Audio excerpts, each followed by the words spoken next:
हेतु सब सिद्धे।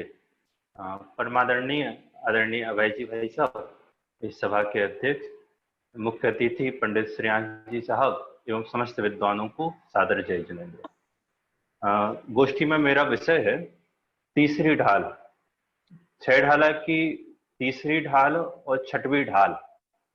यदि इन दोनों की विषय वस्तुओं को हम देखें तो सबसे गहरी विषय वस्तु यदि आपको कहीं पे मिलेगी, मैं कह रहा हूं पूरा का पूरा समय सार का जो हार्द है, उस हार्द को यदि आपको देखना हो तो तीसरी ढाल की मोक्ष मार्गी की जो चर्चा है, मोक्ष मार्गी का जो स्वरूप तीसरी ढाल में है और छठवीं ढाल में जो स्वरूपाचरण चारित्र का ध्यान का स्वरूप है, आप समय सार जी का हार्द इन दोनों स्थान पर देख सकते हैं। क्योंकि बहुत गहरा और बहुत लंबा विषय है और मुझे 5 मिनट में अपनी पूरी बात कहनी है, तो तीसरी ढाल को आप दो रूपों में देखें, एक मोक्ष मार्ग का और दूसरा मोक्ष मार्गी की चर्चा इस तीसरी ढाल में, पूरी ढाल में की गई है। पहली और दूसरी ढाल में जब दुख और दुख के कारणों की चर्चा हुई, तब सुख के उपाय का नंबर आता है कि सुख का उपाय क्या है, तो स्पष्ट रूप से कह दिया कि जो सुख है वह आकुलता रहित है, निराकुलता का नाम सुख है और निराकुलता मोक्ष में नहीं है, इसलिए आपको मोक्ष मार्ग में लगना चाहिए। जो मोक्ष में सुख है और आपको मोक्ष मार्ग में लगना है, उस मोक्ष मार्ग का स्वरूप बताइए। तो मोक्ष मार्ग का स्वरूप दो प्रकार से यहाँ पर वर्णन कर रहे हैं, एक निश्चय मोक्ष मार्ग और दूसरा व्यवहार मोक्ष मार्ग। स्वयं पंडित साहब ने जब निश्चय मोक्ष मार्ग का वर्णन प्रारंभ किया, उसके पहले स्पष्ट शब्दों में कह दिया कि जो निश्चय मोक्ष मार्ग का कारण है। इसी के भावार्थ में जो टीकाकार है या जिसने भावार्थ लिखा है, उन्होंने बहुत स्पष्ट शब्दों में कहा, टोडामल जी साहब का उदाहरण लेके, मोक्ष मार्ग दो नहीं है, मोक्ष मार्ग का निरूपण दो प्रकार से है, वास्तविक मोक्ष मार्ग तो वह निश्चय मोक्ष मार्ग ही है। तो जो निश्चय मोक्ष मार्ग है उसका बहुत सुंदर वर्णन इस तीसरी ढाल में किया। उसको पढ़ने के पहले जो मोक्ष मार्ग की तीन परिभाषाएं, चार परिभाषाएं लगभग पूरे आगम में मिलती हैं, और इस तीसरी ढाल में उन चारों ही परिवार की बात मैं कर रहा था कि मोक्ष मार्ग का जो वर्णन यहाँ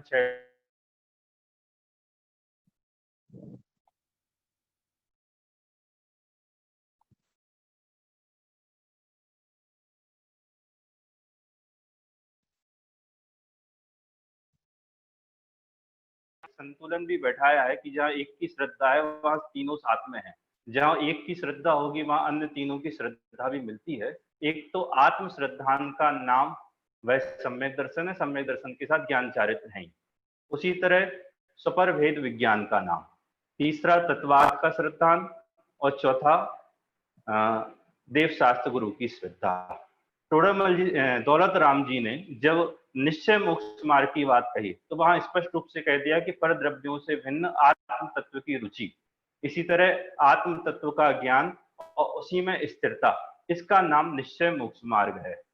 अब इस जो निश्चय मोक्ष मार्ग का सहचारी है, सहयोगी है, या जब तक पूर्ण शुद्ध अवस्था की प्राप्ति इस जीव को नहीं हो जाती, तब जो साथ में रहता है उसको सहचारी मोक्ष मार्ग कहते हैं, उसी को परंपरा से मोक्ष मार्ग कहते हैं, या उसको उपचार कहो, उपचार में उपचार के भी वर्णन आगम में मिलते हैं। मैं एक बात और विशेष रूप से यहाँ कहूंगा कि निश्चय मोक्ष मार्गी के ही व्यवहार मोक्ष मार्ग है। जिसके निश्चय मोक्ष मार्ग नहीं है उसके व्यवहार मोक्ष मार्ग, जिसकी चर्चा अभी आगे आएगी, वह व्यवहार मोक्ष मार्ग नाम भी नहीं पाता, क्योंकि ये सम्यक श्रुत ज्ञान के अंश हैं। निश्चय और व्यवहार दोनों ही सम्यक श्रुत ज्ञान के अंश हैं और नए सापेक्ष होते हैं। निश्चय को व्यवहार की सापेक्षता है, व्यवहार को निश्चय की सापेक्षता है। ये बात स्वयं इस छंद के भावार्थ में भावार्थकार ने बहुत स्पष्ट रूप में लिखी है। तो जिस जीव के निश्चय मोक्ष मार्ग प्रारंभ हुआ, उस निश्चय मोक्ष मार्गी के जब तक पूर्ण शुद्ध अवस्था की प्राप्ति नहीं हो जाती, उस जीव के जो उपचार में जो सहचारी रहता है, वह मोक्ष मार्ग कैसा होता है, तो वहां का तत्वार्थ की श्रद्धा, तो उसके तत्वार्थ की श्रद्धा रहती है। इसी तरह एक शब्द समय सार जी में आया कि 9 तत्वों की श्रद्धा। तो समय सार जी में जब कहा कि 9 तत्वों की श्रद्धा, निश्चय से जाने हुए 9 तत्व वह भूतार्थ है, वह सम्यक दर्शन, निश्चय सम्यक दर्शन है। और यहाँ कह रहे हैं व्यवहार, तो इन दोनों में अंतर क्या है? वहां वास्तव में कह क्या रहे हैं कि निश्चय से जाने हुए नव तत्व, तो वहां जब नव तत्वों को देखता है तो उसको 9 तत्व नहीं दिखते, उसको सिर्फ और सिर्फ जीव देखता है तो जीव देखता है, अजीब को अजीब में भी उसको जीव ही दिखता है, आश्रम बंध में भी उसको जीव ही दिखता है, संबर निर्जरा मोक्ष में भी संबर निर्जरा मोक्ष नहीं दिखता, जीव दिखता है। तो वहां नव तत्वों की अभेद श्रद्धा वह निश्चय मोक्ष मार्ग है।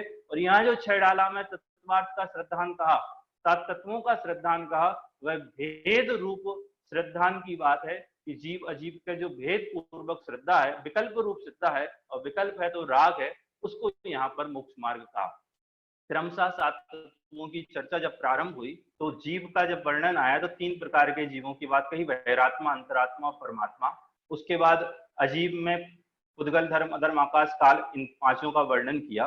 धर्म, अधर्म, आकाश, काल की चर्चा के उपरांत जब परमात्मा का स्वरूप कहने लगे तब कहा कि जो मोक्ष मार्गी है उसको इन देव शास्त्र गुरु की श्रद्धा भी होती है, देव गुरु धर्म की श्रद्धा भी होती है। देखिए तीसरी ढाल में मैंने आपसे कहा था चारों मोक्ष मार्ग निकाल के देखेंगे, तो आत्म श्रद्धान, स्वपर श्रद्धान निश्चय मोक्ष मार्ग में आ चुका था, तत्वार्थ की श्रद्धा वह व्यवहार मोक्ष मार्ग में कही, देव शास्त्र गुरु की श्रद्धा करना चाहिए ऐसा वहां पर कहा। उसके बाद जब आगे चर्चा को बढ़ाया तो किसको ऐसी श्रद्धा होती है, तो ऐसे सम्यक दृष्टि जीव को 25 दोष नहीं होते, तो 25 दोषों की चर्चा क्रमशः वहां पर आई, उसकी बात ना करते हुए अब जिस जीव को निश्चय मोक्ष मार्ग के साथ ऐसा व्यवहार मोक्ष मार्ग खड़ा है, जिसको ऐसा निश्चय व्यवहार मोक्ष मार्ग की संधि है, ऐसा जो सम्यक दृष्टि जीव है, उस सम्यक दृष्टि जीव की महिमा प्रारंभ हो गई। और यही इस तीसरी ढाल का बहुत गजब का आप कहो मजेदार बात यहाँ पर जो आई है कि तीसरी ढाल में जब कह रहे हैं कि इसके संयम लेस मात्र नहीं है, क्या जैसे गुरुदेव के प्रवचनों की शैली है कि बिल्कुल धड़ल्ले से निषेध कर देते जो नहीं है, कहीं उसमें छोटी मोटी बात करनी ही नहीं, स्पष्ट रूप में लिख दिया कि चतुर्थ गुणस्थान वर्ती के जिसके सम्यक दर्शन प्रकट हुआ है, आत्मानुभूति जिसके प्रकट हुई है, मोक्ष मार्ग का प्रारंभ जिस जीव के हुआ है, ऐसे मोक्ष मार्गी के संयम लेस मात्र भी नहीं है। कौन से संयम की बात कर रहे हैं? जो व्रतों के नियम पूर्वक ग्रहण पूर्वक की जो बात है वह उसके लेस मात्र भी नहीं है, तब भी सुरनाथ जजे हैं, तब भी देवों का राजा उसके चरण वंदना करता है, उसकी सुरनाथ ऐसे सम्यक दृष्टि जीव की पूजा करता है। उस सम्यक दृष्टि जीव का जब स्वरूप बताया तो कहा भाई बाहर में तुमको कुछ नहीं दिखता, सचमुच चतुर्थ गुण स्थान वर्ती का स्वरूप अपने आप में बहुत अद्भुत है। और सीधा सीधा यदि समझना हो तो आप भरत जी को खड़ा कर लो, और भरत जी को खड़ा ना करना हो तो आप राम को खड़ा कर लो, जिसने 6 माह तक अपने भाई को कंधे पर लेकर घूमा, तब भी वह सम्यक दृष्टि रहा, उसके सम्यक दर्शन में कहीं कमी नहीं पड़ी। क्यों? क्योंकि सम्यक दर्शन होने पर अभी उसके मिथ्यात्व का और अनंतानुबंधी का अभाव हुआ है, बाकी की सारी शेष प्रकृतियां बची हैं। उन शेष प्रकृतियों के उदय में तत्जनित राग भी होता है, लेकिन मिथ्यात्व के अभाव में राग का राग नहीं है, उसे उसकी राग की आसक्ति नहीं है, उसमें अपतत्व भाव नहीं है, कर्तृत्व बुद्धि नहीं है, उसमें रुचि नहीं है। पुरुषार्थ की कमजोरी भी कह सकते हो, उसको पूर्वकृत कर्म का उदय भी कह सकते हो। इसके लिए उदाहरण दिया कि कैसी उसकी परिणति है, 3 उदाहरण दिए।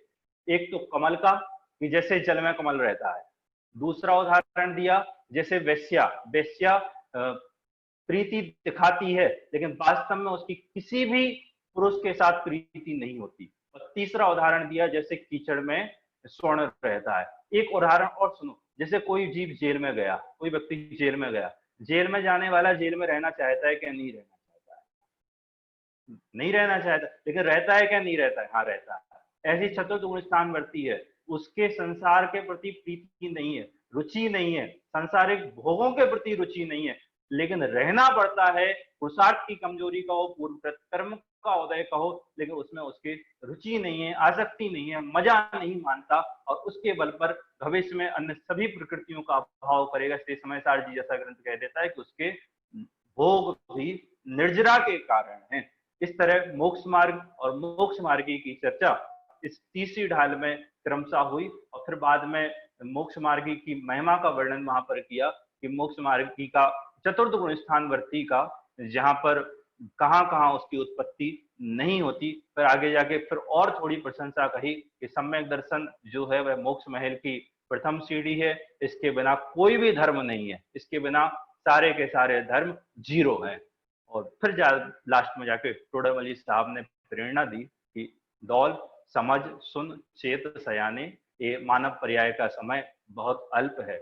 मैं गुरुदेव का एक छोटा उदाहरण जो इसके लिए वह देते हैं, मानव पर्याय की दुर्लभता के लिए देते हैं। वो एक कहते हैं कि एक पेड़ है, उस पेड़ में आग लग गई और उसका क्या बन गई, वो राख बन गई।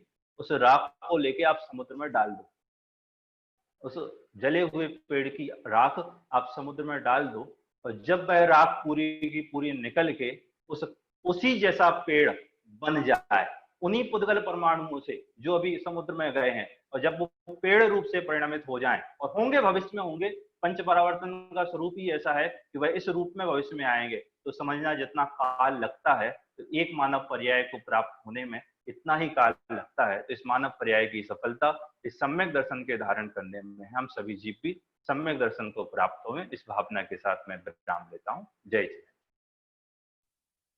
अभी हमने पंडित सोम जी शास्त्री ज्ञानोदय को सुना। भाई साहब ने बहुत ही सरल और